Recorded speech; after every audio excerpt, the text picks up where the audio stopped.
Olá, turma, tudo bem? Vamos dar continuidade ao nosso texto Planejamento, que compõe aí o nosso conteúdo do tópico 1. Vamos à segunda parte do texto, e com isso a gente encerra esse primeiro tópico. Vou compartilhar aqui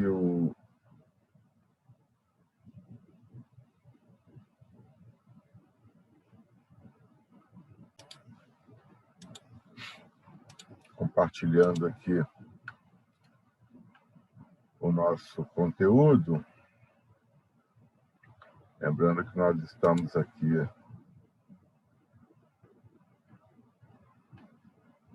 no texto Planejamento, e nós paramos nessa parte em que eu salientei a importância do conteúdo, que é justamente as dimensões do planejamento, em que os autores nos apontam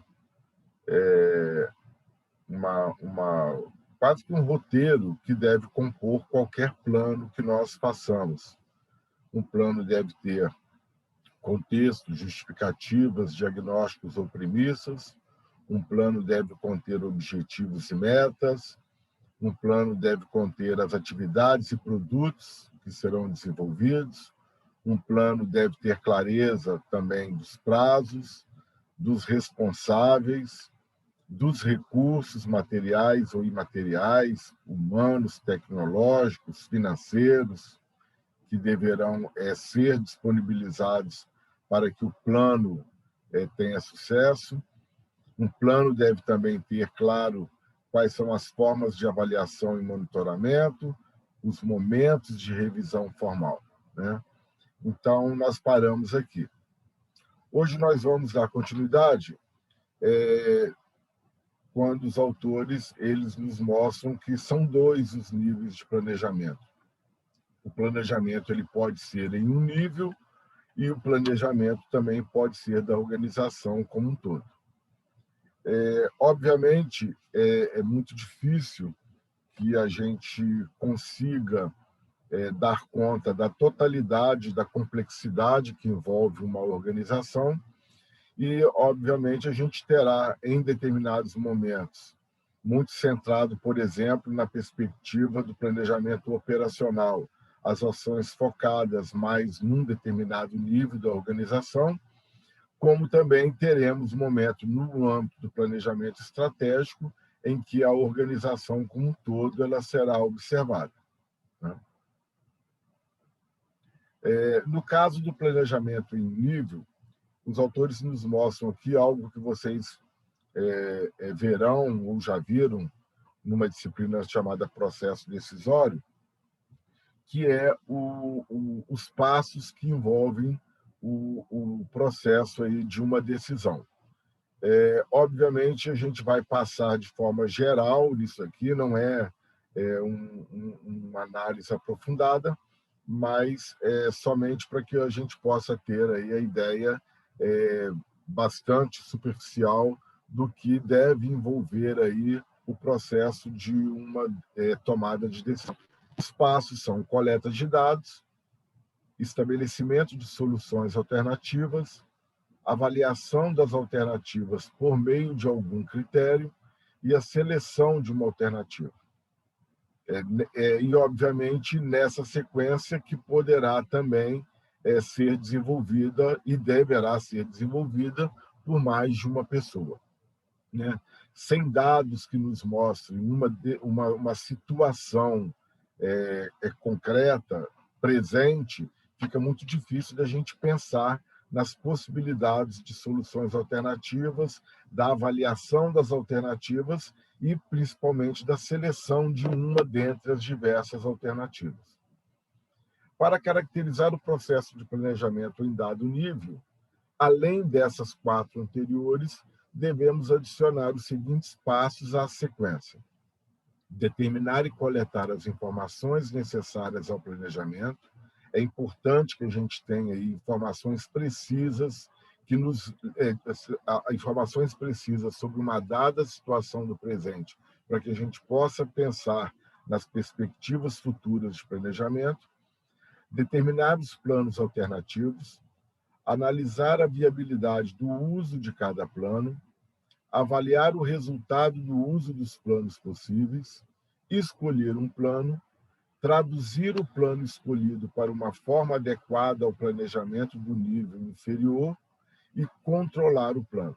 Então, vocês percebam que começa na coleta de informações, passa pelo estudo de planos, de viabilidade, de resultados que sejam pretendidos, de avaliação de resultados, de um plano que seja efetivamente escolhido dentre os diversos possíveis, até a perspectiva do controle do plano, porque nós já vimos que um plano ele jamais dará conta, na sua perspectiva prévia de ações, da realidade que envolverá as ações no seu curso, né? Então, o tempo todo, o plano deverá ser controlado, avaliado e mensurado e planejado, porque já vimos que o plano tem que ser planejado, né? E acompanhado. Os autores vão chamar a atenção de que, diante dessa complexidade que envolve as diversas etapas, é importante a visão sistêmica da organização. Ou seja, é importante que na elaboração de um plano nós tenhamos conhecimento, nós tenhamos, dentre as pessoas que estão envolvidas no estabelecimento do plano, que sejam pessoas que conheçam a organização na sua perspectiva sistêmica, ou seja, na sua perspectiva complexa, na sua perspectiva múltipla e na sua perspectiva de interdependência entre as diversas partes.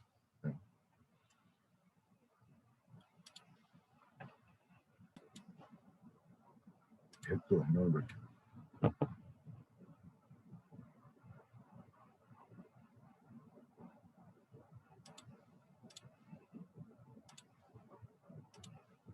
Me perdi aqui. Voltamos.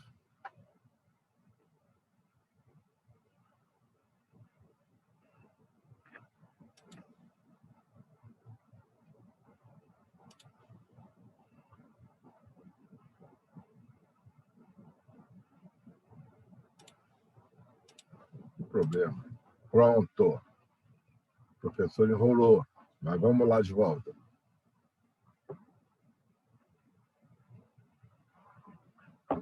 Eles chamam a atenção para uma questão que é importante. O grau adequado de participação dos responsáveis pela implantação dos planos na sua elaboração é uma das principais condições para o sucesso do planejamento. Conforme as circunstâncias, esse grau variará, desde o mais alto até a nulidade, quando o sigilo é essencial. Sempre que não houver essa última restrição, ou seja, sempre que nós não estivermos nos referindo a um planejamento sigiloso, é recomendável que os responsáveis pela implantação participem efetivamente dela, pois, além das possíveis contribuições oriundas da vivência, será reduzida a probabilidade da rejeição dos planos. Não adianta você fazer um plano que ele não seja encampado pelas pessoas que serão afetadas por ele, né? Outra questão que eles nos apontam aqui é que o objetivo do planejamento é estabelecer uma projeção de planejamento que especifique até onde os planejadores acreditam que a organização possa chegar ao tentar atingir seus desejos. Esqueci de mencionar aqui uma proposição de Aqua para quem o planejamento se baseia numa projeção de referência e numa projeção desejada. A projeção de referência se refere a uma previsão do que deverá ocorrer se não houver nenhuma intervenção. E a projeção desejada é uma descrição do patamar em que a empresa gostaria de estar no fim do período do planejamento. Então, nós temos uma questão de referência, ou seja, o que deverá ocorrer se não houver nada planejado, e uma posição desejada, que é onde pretendemos que a empresa chegue se nós alcançarmos o final do período de planejamento. Tá?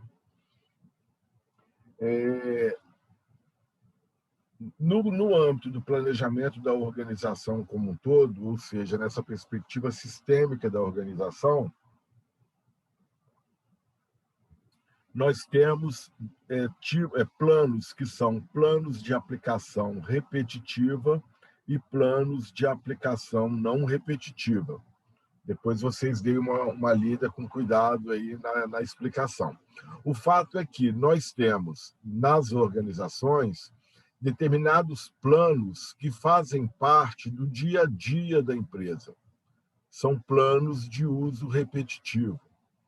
Os planos de uso repetitivo, eles são, obviamente, acompanhados dos objetivos, das políticas. Mais adiante a gente vai ver que políticas é um conceito importante.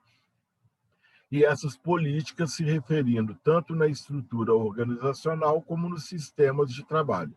Então, os planos de uso repetitivo fazem parte do dia a dia das empresas e dialogam em determinados momentos com situações específicas em que, por exemplo, alterações significativas na empresa, na organização, seja necessário, e essas alterações elas se darão a partir de um plano de uso não repetitivo, ou seja, o plano, ele uma vez atingido, ele deixa de existir, ele deixa de ter a sua aplicação e volta a ter somente o plano de uso repetitivo.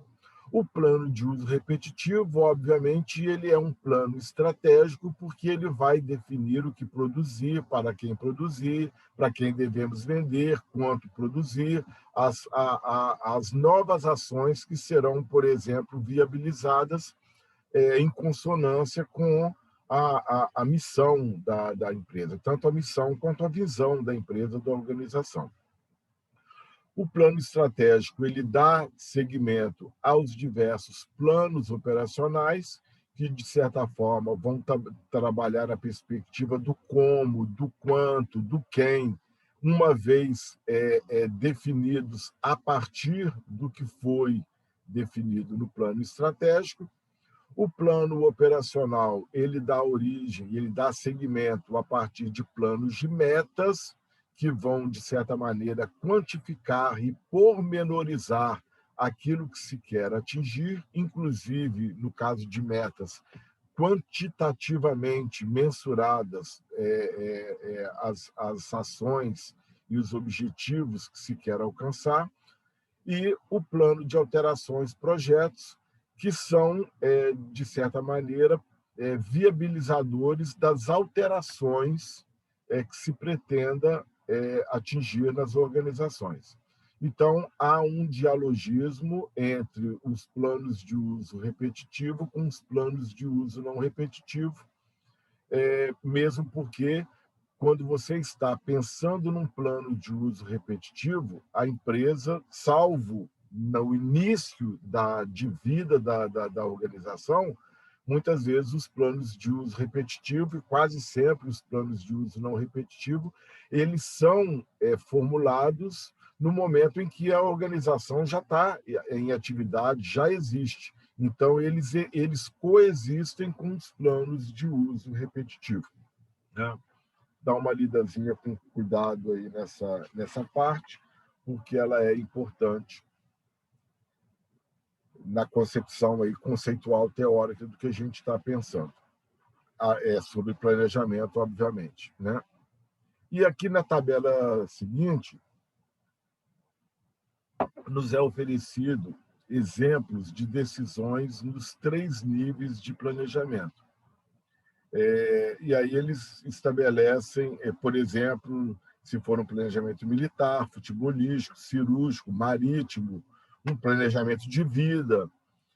Vamos pegar só um aqui e depois vocês leem com calma os demais, lembrando que isso são exemplos e tem mais uma função pedagógica de exemplificar do que propriamente ser uma coisa que se esgota somente nesses níveis e nessas categorias. Tá? Então, se a gente está, por exemplo, no âmbito militar, o planejamento estratégico, ele está pensando, a dimensão estratégica está pensando em questões como invadir um território inimigo, que inimigo invadir, fortalecer a marinha, a aeronáutica, o exército, fabricar canhões ou manteiga, né? Ou dito de outra forma, o planejamento estratégico ele está sendo pensado a dimensão estratégica na definição de rumos, numa perspectiva mais abrangente, numa perspectiva de futuro. O planejamento tático, de certa forma, ele é seguido ao estratégico, e aí ele vai pensar na dimensão, uma vez escolhido o rumo na perspectiva estratégica, o planejamento tático começa a operacionalizar aquilo que foi definido na dimensão estratégica. Então, já é uma questão mais específica, invadir pelo mar ou pela terra, bombardear por ar ou invadir, que forças enviar para quadrantes, que armas utilizar. Mas você veja que o planejamento tático, eles já são questões que já são respondidas ou que já são definidas a partir de uma escolha feita na dimensão estratégica. A dimensão operacional, ela, como o próprio nome diz, operacionaliza aquilo que já foi definido na dimensão do tático. Então, quantas operações aéreas, quem vai lançar o primeiro tiro, reforçar a linha de frente ou flanco, ou seja, já se definiu que vai ter uma invasão, já se definiu que haverá bombardeamento ou invasão, e aí no tático, no operacional, já é a perspectiva de tornar viável aquilo que foi escolhido, definido, traçado nas dimensões estratégicas ou táticas. Ok? Isso vai estar explicado nessa parte aqui do texto, que vocês certamente poderão ler com cuidado depois. Na dimensão do plano de uso repetitivo, tem aqui alguns conceitos que são importantes. Objetivos são valores visados pelas organizações e suas unidades expressos em termos gerais e não quantificáveis. Um objetivo, quando ele é quantificável, ele já é uma meta. Ele já não é só um objetivo, é uma meta. Uma meta é um objetivo quantificável. Tá? Políticas são planos que fornecem um sentido geral para a ação, consoante com os objetivos almejados, mas não estabelecendo os procedimentos e métodos a serem utilizados durante sua extensão. É importante frisar que as políticas não se confundem com os objetivos. O seu propósito é guiar a ação para os objetivos. Esse conceito aqui também é bastante importante. Eu, quando participei na universidade da criação da instância na instituição que cuidaria das questões da assistência estudantil, eu propositalmente, até movido pelo conceito de políticas, nós sugerimos que a instância, ao invés de se chamar Superintendência de Assistência Estudantil, se designasse como Superintendência Geral de Políticas Estudantis. E este nome ele acabou sendo puxado e incorporado na atual Pró-Reitoria de Políticas Estudantis da UFRJ, pensando justamente nessa perspectiva aqui do conceito de políticas, um sentido geral para a ação, não estabelecendo procedimentos e metas. Obviamente, lembrando de que o propósito das políticas é guiar justamente a instituição para o alcance dos seus objetivos. Né? Um outro conceito importante é o de estrutura organizacional. É um plano que define a distribuição das ações pelas diversas unidades e as relações hierárquicas dentro da organização. E os sistemas de trabalho, enquanto a estrutura define as responsabilidades de cada departamento, como está aqui em cima, os sistemas operacionais devem caracterizar os processos que ocorrem horizontalmente na organização, independentemente de qual setor esteja envolvido. Ora, isso é importante porque a estrutura define a distribuição. Os sistemas de trabalho, eles definem horizontalmente o desenvolvimento das atividades. E nós temos determinadas atividades que, pelo sistema de trabalho, podem e são desenvolvidas muitas vezes por partes distintas da estrutura organizacional. Então, se a gente vai pensar num plano de ação, por exemplo, temos que considerar que determinadas ações no âmbito da estrutura organizacional vão ter que ser definidas por instâncias diferentes, com sistemas de trabalho horizontalizados, específicos e muitas vezes simultâneos, né? É importante lembrar disso porque determinados planos de ação podem furar se determinados atores em estruturas organizacionais distintas não estejam afinados quanto aos sistemas de trabalhos que precisarão ser concomitantes e colaborativos. Ok? E uma parte aqui importante, na dimensão dos sistemas de trabalho, que são os sistemas de informação.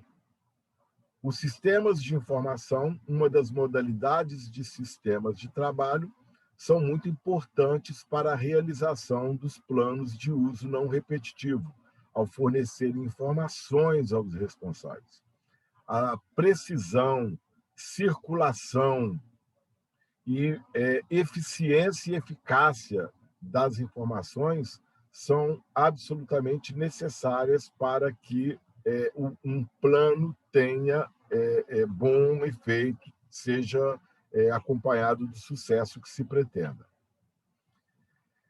No item seguinte, as contribuições de Michael Porter e Hamel e Premahala, vocês vão poder ver isso com calma na leitura. Eu não vou entrar em muitos detalhes, mesmo porque aqui neste texto isso não está detalhado.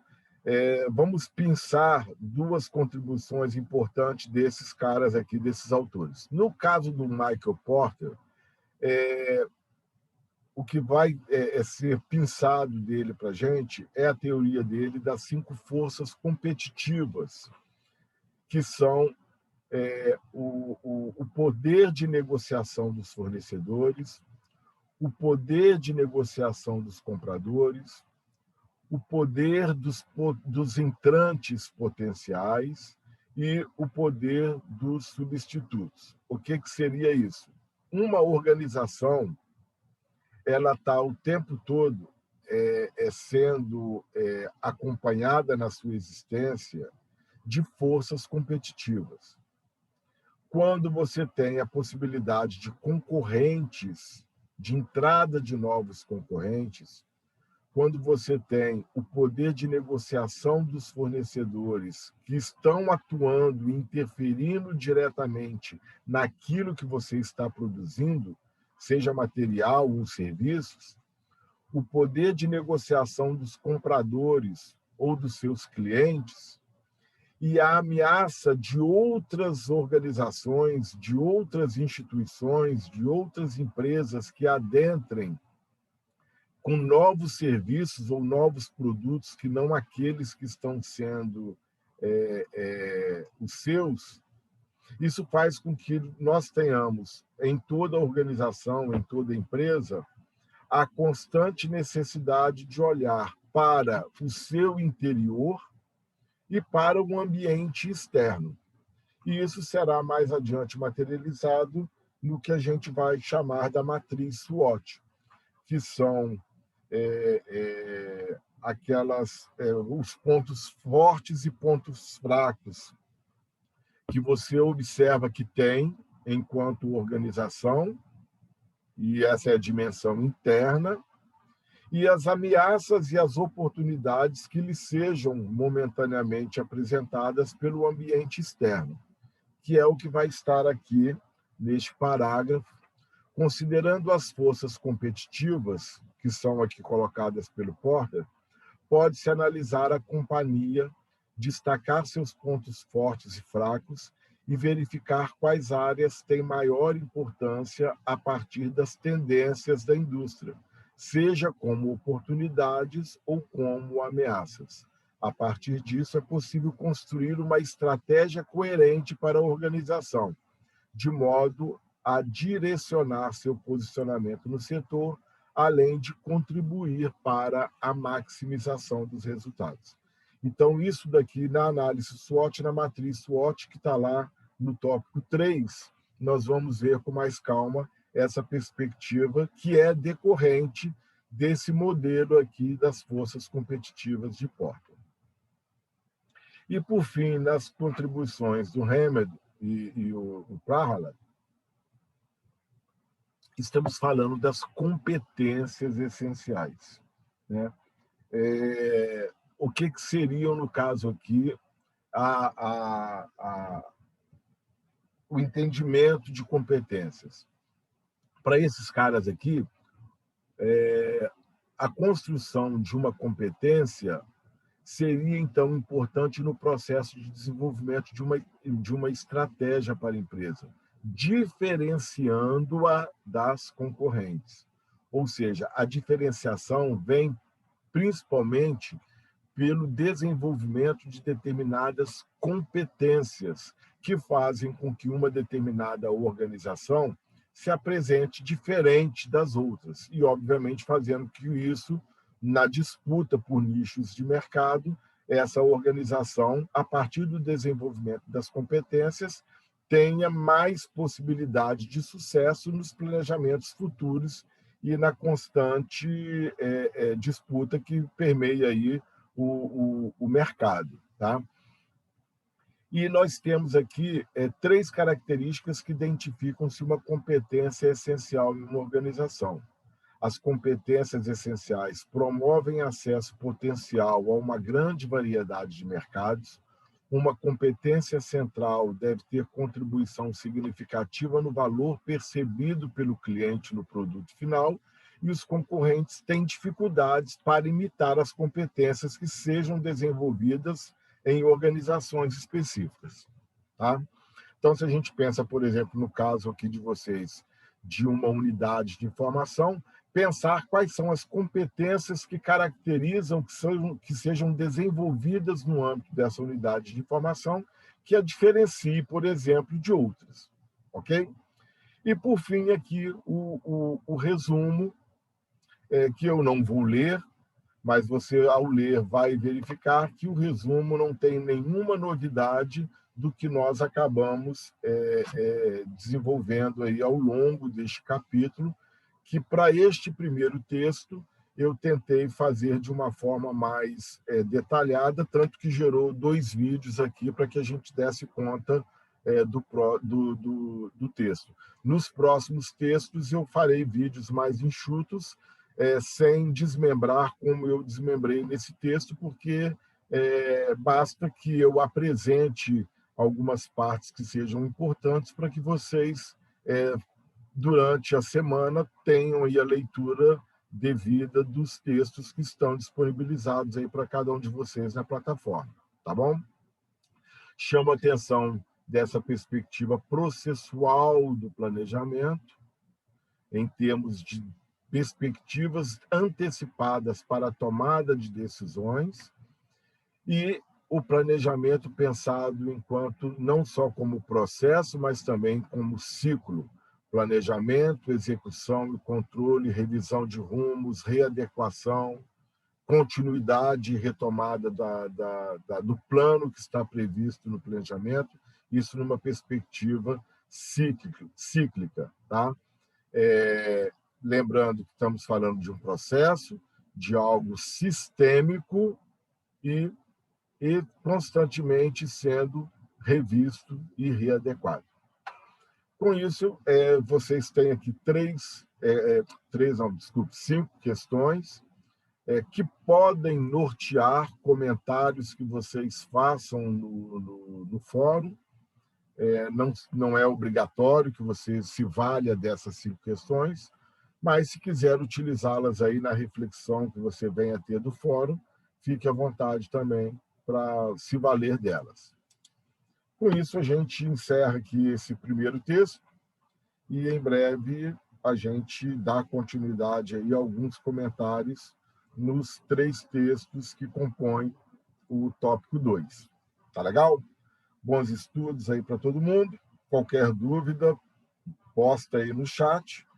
E estamos aí acompanhando praticamente todo dia os comentários e dúvidas que vocês, porventura, apontem aí na plataforma.